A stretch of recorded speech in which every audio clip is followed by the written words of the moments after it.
This is a clip from the Red Cow Arcade podcast. So that leaves Peacemaker. What do you say about Peacemaker? I don't know. You've never seen It's Always Sunny in Philadelphia, have you? No, I haven't.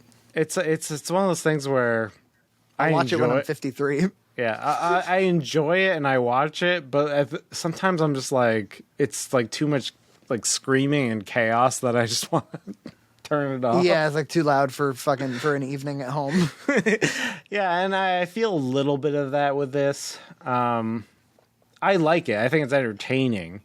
Yeah, I don't dislike it at all. I think John Cena is magic. Yeah, and I mean, my favorite thing about the whole show so far is just he's like this mountain of a man. I mean, he's just a crazy physique, and him getting in a big fight in his underwear is just like it's like watching like a wild animal fight or something. It's just like, you can't take your eyes off of it.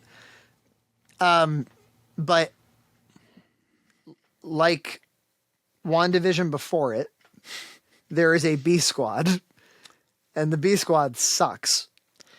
Yeah, and especially when I'm watching this when I'm watching this concurrently with Righteous Gemstones, where every single actor in that is just on it.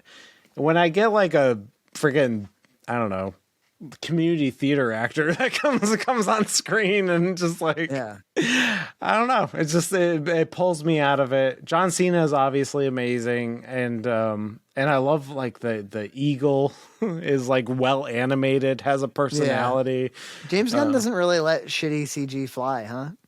No. Between King Shark, the eagle, and Rocket Raccoon. Yeah. And you know, Robert Patrick has not aged well. He looks old as fuck. But he I like him too, and there's a lot to like. It's just it feels a little unfocused. Yeah, I mean, maybe for me, part of it is like, you know, our friend Dan in Discord was like, "Hey, have you guys seen Super? What'd you think about that?" And I was like, when he said that, I was like, "Oh yeah," James Gunn directed this movie, Super, with Rainn Wilson, and I was like, he basically has already made Peacemaker. I mean, yeah, he's not a frat guy. He was a nerd, but it's the same idea, which is that you have a deranged person who has delusions of grandeur that he's a superhero, and he goes out and causes pain and suffering and violence in the name of heroics and in the name of virtue. It's the exact same thing. Yeah. So it's the superhero deconstruction thing. And I'm like, we've been deconstructing superheroes for about 25 years now. Like, I feel like we deconstruct superheroes a lot more than we construct them at this point. I remember when we saw Zack Snyder's Justice League, we were like, that was interesting, just watching superheroes.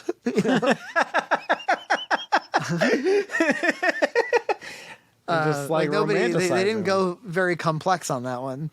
So sometimes I either miss that or I don't watch superheroes. I still fondly remember Zack Snyder's Justice League. I like, it hasn't worn off on me that that's a good film. Of course, Joss Whedon, had big news the last couple of days. I don't even want to talk about him.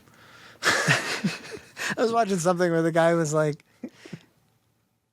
he's like, you know, you hear that he's like this disgraced, horrible person, but then you read the actual accusations and it's stuff like he's toxic. and he's like, you know what? When the budget of the movie is like $700 million, it better be fucking toxic. If any of my money's put up in there, I want it to be a toxic military operation. I don't know. I'm not going to defend him. No. I'm making a joke. Normally, I would be inclined to be like, "What are you actually saying about him?" But yeah, I'm usually against whatever the mob says, but every time he opens his mouth, I don't like it. None of his defenses of his behavior were they all. He was like, I'm here to clear the air. What was I accused of? Sucking and fucking everybody on the set of Buffy. He's like, okay, I did do that, but I don't remember rolling around on the ground knocking into people. You don't remember? So it's possible. I don't think I did. I mean, all of his defenses were just horrible. Is it true that you were abusive to the cast of Justice League? I think they misunderstood me, but they were dicks and also untalented. Yeah, bad actors. Yeah, they were untalented, and I can't believe I had to work with them. Like, oh, okay, so when they say that you made fun of them and were a shithead, it was probably true. I was directing at the time. Or like somebody, right after his interview, an anonymous Firefly writer came out and was like, yeah, we were at a writers meeting one time where he just, for an hour, just dressed down one of the writers. Like, it was like, you know, talking down to her and like going through the script and making fun of, like, this is what a shitty writer is, and just being like a real dick. But I wonder if that was a little bit of product of the time too. There was kind of like a period of cruelty, wasn't there, in the world? Yeah, yeah, definitely. And I will say, I saw Serenity in the theaters, and this was like coming off of the prequel trilogy. Yeah. And I saw this, and I was like, oh, sci-fi can be fun and like have charisma and tell an adventure story. So I've definitely enjoyed his things. But he just doesn't seem like a guy I ever want to watch. Yeah, I think he's morally questionable at best.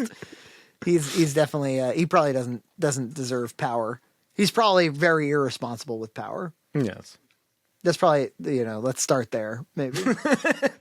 Yeah. Anyway, Peacemaker, I'll keep watching, I'll keep enjoying, but yeah, that's another one where it's like it just kind of loses focus and lapses into like, let's improv for a while. And it's the kind of improv that I really dislike, where the characters are like, there's one character who's saying something very absurd, and then there's another character, there's a straight man who's like, what does that even mean? It's the Seth Rogen thing again. And I hate it. I'm just like, this sucks. Yeah, it doesn't exactly work. But the soundtrack does. The soundtrack is amazing, of course. One thing about that James Gunn is he gives you music you already like, but you'd never heard the song before. Oh yeah. And I like the intro. The intro is really fun because I like how awkward it is, and it's like the awkward choreography, and he's like lifting up the gun, and it feels very professional. I love that. It's very hypnotizing. Yeah.